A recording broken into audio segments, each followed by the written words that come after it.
Hoje eu estava lendo um salmo e um versículo em particular me chamou a atenção. O versículo diz assim: até meu amigo íntimo, em quem eu confiava, que comeu o meu pão, ergueu o calcanhar contra mim. É o Salmo 41, verso 9. E ele é um salmo messiânico. E isso nos leva a pensar que houve um dia único na história, em que duas pessoas morreriam em madeiros naquele dia. Um pendurado em uma cruz e outro balançando em um galho na ponta de uma corda. A amizade entre eles, ao que tudo indica, durou mais de 3 anos. Eles comeram juntos, eles riram juntos, eles proclamaram o reino juntos, expulsaram demônios juntos, lutaram com os fariseus juntos, e nós podemos dizer que o Rei do Céu se inclinou do seu trono e convidou o homem comum para ser uma das 12 pessoas mais próximas a ele. E eles, noite e dia, estiveram juntos. Noite e dia este homem teve comunhão com o seu Criador, e ambos morreram no madeiro no mesmo dia. Ambos estiveram debaixo, eu diria, da maldição de Deus, amaldiçoados por Deus. Como a Bíblia diz, maldito todo aquele que for pendurado no madeiro, como está em Gálatas 3:13. Então, um traído, o outro traidor. O esquema infame dessa história soa familiar para nós, seguindo o padrão de Sansão e Dalila, Aitofel e Davi. É um esquema de duplicidade que nós encontramos no Salmo 41 e que tinha que ser cumprido naquele dia único que nós falamos. Em João 13:18, no Salmo 41:9, mostra isso: aquele que comeu o meu pão levantou o calcanhar contra mim. Então esse animal indisciplinado, entre aspas, atacaria o seu próprio mestre, seu benfeitor, seu senhor, e enquanto ainda, eu podia dizer, carregava as migalhas do banquete do rei em sua própria barba. Então ele ainda estava amargurado por Maria, por exemplo, a irmã de Lázaro, ter derramado um óleo tão caro nos pés de Jesus, como João 12, de 3-8 conta.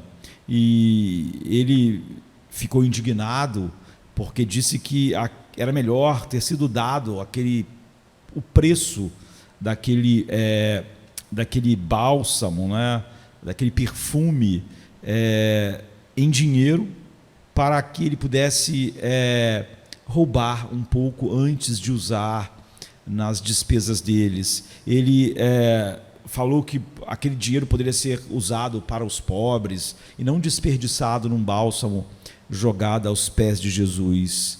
Então ele foi até os inimigos de Jesus e vendeu Jesus pelo preço de um escravo. 30 moedas de prata era um preço de um escravo, como havia sido predito por Zacarias, em Zacarias 11, verso 12, e como diz Mateus 26, 14-16. Então, na noite seguinte, como Jesus sabia que, eu diria, a víbora finalmente atacaria, Jesus ficou com o espírito perturbado ao dizer para eles, pela última vez: um de vocês me trairá. É o que está em João 13, verso 21. Então, o salmista, ele capta nesse salmo messiânico essa angústia. Não é um inimigo que me provoca, ele está dizendo. Então, eu poderia suportar. Não é um adversário que me trata insolentemente. Então, eu poderia me esconder dele. Mas é você, um homem meu, igual, meu companheiro, meu amigo familiar. É o que o Salmo 55, 12 e 13 dizem. Então, nós podemos suportar a indignação furiosa de um inimigo, mas o ódio silencioso de um falso amigo Quem pode resistir? A adaga do companheiro ou do suposto amigo atinge não só o corpo, atinge a alma, né? E esses bajuladores sabem melhor onde atacar. E a relação prova apenas um reconhecimento mais doloroso ainda. Judas sabia onde Jesus estaria naquela noite. Ele disse: siga-me e eu os conduzirei até ele. Nós poderíamos perguntar, não é, se pudéssemos: você, Judas, não é, depois de tudo que você viveu, então nós buscamos o limite do nosso vocabulário para lançar nomes apropriados em sua vilania. O Pai chama os anjos do céu para ficarem horrorizados, chocados, indignados com essa visão, como, por exemplo, podemos ver em Jeremias 2, verso 12. Jesus diz: seria melhor para aquele homem se não tivesse nascido. É o que diz Marcos 14, 21. Seu nome se tornou a maldição do céu. Judas Iscariotes. A mesa estava posta para a última refeição, a ceia de Cristo com os discípulos. A noite da traição havia finalmente chegado. E Jesus, como João diz, tendo amado com amor perfeito aqueles que o Pai deu a ele, os amou até o fim, como está em João 13, verso 1. Então ele se levantou, sabendo que a morte o levaria de volta ao Pai. Ele enrolou uma toalha em volta da cintura, se abaixou para lavar os pés dos seus discípulos. É o que nós podemos ver em João 13, 3 a 5. E a ação imunda de Judas, a gente pode dizer, foi realizada com os pés limpos, lavados por quem ele vai trair. Jesus não era hipócrita. Então as palavras de Jesus falam profundamente para nós. Ele diz: eu digo a vocês que ouvem, amai os teus inimigos, fazei o bem aos que te odeiam, como está em Lucas 6, 27. Jesus sabia o tempo todo? É claro que sim, né? Jesus sabia que ele escolheu, e quem ele escolheu, quando viu Judas caminhando com ele todos os dias. Jesus diz perto do fim: não vos escolhi eu, os 12, no entanto, um de vocês é um demônio, como está em João 6,70. Naquela noite, ele disse que nem todos serão limpos do pecado, pois eu sei quem eu escolhi, como está em João 13, 18. Então sua predição final serviu a um propósito claro, afirmar mesmo naquele instante, especialmente naquele instante, que ele era o divino eu sou, que ele estava no controle, que toda a história era a história que ele mesmo abraçou, como está em João 13, 19. O filho, ele era o filho do autor de todos os decretos eternos e até deste capítulo mais escuro da história. Jesus não podia ser enganado, é óbvio, pelo trêmulo Judas, um homem cuja, eu diria, frágil resolução em sua maldade precisava de uma sugestão da sua própria vítima para finalmente eclodir seu mal final, como está em João 13, 27, falando para ele fazer rápido o que ele tinha para fazer. Jesus veio para ser traído. A face do Deus invisível deu sua face, sua bochecha ao beijo da serpente. E depois de dar voz ao seu espírito perturbado sobre a traição, João nos dá uma resposta que eu diria ser inquietante, porque João diz que os discípulos se entreolharam sem saber de quem Jesus falava. É o que está em João 13, 22. Eles encontraram os olhos um dos outros, pensando como o culpado poderia estar sentado entre eles. Em vez de se perguntarem quem era o traidor, como eles tinham feito infantilmente tantas vezes, discutindo quem era o maior, não é? Eles tantas vezes se perguntaram quem era o maior. Eles começaram finalmente a pensar no fato de que alguém que Jesus disse, um de vocês é um demônio ou um diabo, havia então comido, dormido, ministrado com eles, mas nenhum deles fez uma careta para Judas e sussurrou baixinho, eu sabia. Não, ninguém. Nenhum agarrou sua espada para cortar sua orelha. Em vez disso, eles perguntaram a Jesus um por um, sou eu? Como está em Marcos 14, 19. Cada um deles viu escuridão em si mesmo, quanto viu em Judas. Cada um deles viu escuridão em seu próprio coração, tanto quanto viu em Judas. Por isso eles não podiam dizer quem era. Eles perguntaram a Jesus, sou eu?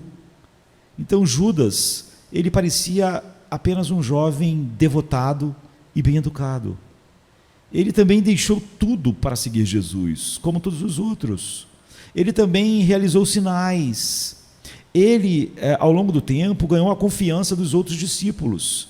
Ele ouviu, eu diria também, todas as pregações de Cristo, ele viu os milagres. E mais ainda, Judas não foi embora quando as coisas ficaram difíceis. Ele teria garantido mais respeito ao fingir ter um grande cuidado para com os pobres, por exemplo, como está em João 12, 5 a 6. Então, como ele era alguém dotado nos negócios, confiaram a ele as finanças. Então, eu diria que esse filho das trevas envolveu-se em luz. Mas a pergunta que nós temos que fazer já que todos eles perguntaram a Jesus, sou eu? Judas sabia que ele era um demônio? Ele sabia que ele tirava dinheiro, mas novamente era apenas uma moeda aqui, outra ali. Ele não estava machucando ninguém. Ele pensou. Nós temos que entender que nós somos bons em racionalizar e em nos justificar, e devemos perceber, ao olhar para essa história, quão perigoso isso é. Embora único na maneira como encerrou sua vida de pecado, traindo Jesus naquela noite, no entanto, nós temos que dizer que o caminho dele é um caminho familiar para a perdição, para muitos que parecem muito próximos de Jesus e que facilmente podem racionalizar várias coisas em sua vida. Então o caminho de Judas era o caminho de comprometer o que parece ser pequenas coisas, todo dia, comprometer a verdade em sua vida, em pequenas coisas, todo dia. E nós também nos mostramos demônios quando vivemos em pecado secreto, em racionalizações, justificando com mil desculpas aquelas coisas nas quais nós temos nos apegado ou nos apegamos, claramente comprometendo a verdade de Deus. João, em 1 João 3,8 diz, quem pratica o pecado é do diabo, porque o diabo peca desde o princípio. Ou seja, quem continuamente vive assim e encontra justificativas, não é? Então, a questão é, nós seguimos o caminho de Judas?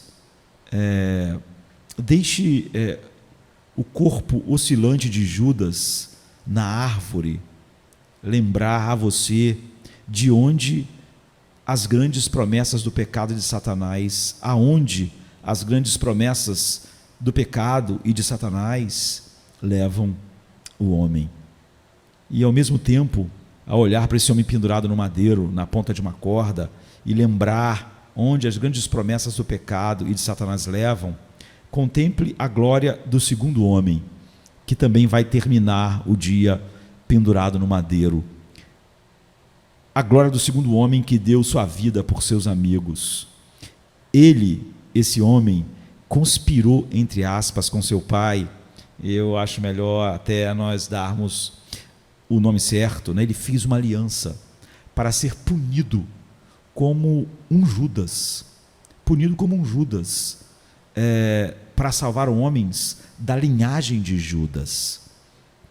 Então, veja ele voluntariamente traído, abandonado, oprimido, se contorcendo sobre a ira de Deus para redimir um povo amaldiçoado pelo julgamento eterno de Deus e que merece apenas a ira e a maldição de Deus. Veja ele abraçar o calcanhar do traidor para curar traidores, que é o que nós fomos durante toda a nossa vida, até o chamado soberano nos alcançar. Então, o que nós temos que perguntar é o que faremos com 30 ou 30 mil moedas de prata, ou o mundo inteiro, se nós perdermos Jesus, se perdermos a face de Cristo para sempre. Então, isso deve nos levar diariamente a rejeitar toda e qualquer oferta, como Judas não fez naquele dia. É a rejeição de qualquer oferta que o mundo faça, a nossa cultura, não é? Para comprometermos e não mostrarmos que Cristo é a coisa mais valiosa que existe, é que nos coloca naquele mesmo caminho. Então rejeite toda e qualquer oferta, 30 moedas, 30 mil moedas, o mundo inteiro. Se isso custa um homem a face de Cristo, tudo isso não passa de lixo, não é? Então rejeite qualquer oferta e toda oferta que nos afaste, mesmo que de maneira sutil, como ao longo do tempo, naquelas pequenas coisas que Judas comprometia a verdade, de tal maneira pequenas que nenhum dos seus companheiros percebeu de que ele nunca foi um homem regenerado e nunca tinha um coração que realmente amasse a Cristo como a coisa mais preciosa. Então a vida eterna é conhecer o Pai em seu Filho, cujo nome, para nós, os que realmente cremos, os que realmente fomos regenerados, o nome dele se tornou a fragrância do céu, Jesus Cristo. E ao mesmo tempo temos que olhar para trás e vermos que nossa traição foi sua agonia, para que, eu diria, a sua glória se tornasse o nosso tesouro para sempre. Que nós possamos ser gratos a Deus, nos apegarmos a Cristo e mostrarmos ao mundo o seu valor infinito dia a dia, mostrando que nenhuma oferta desse mundo sequer pode tocar nossos corações já capturados pela glória de Cristo. Amém.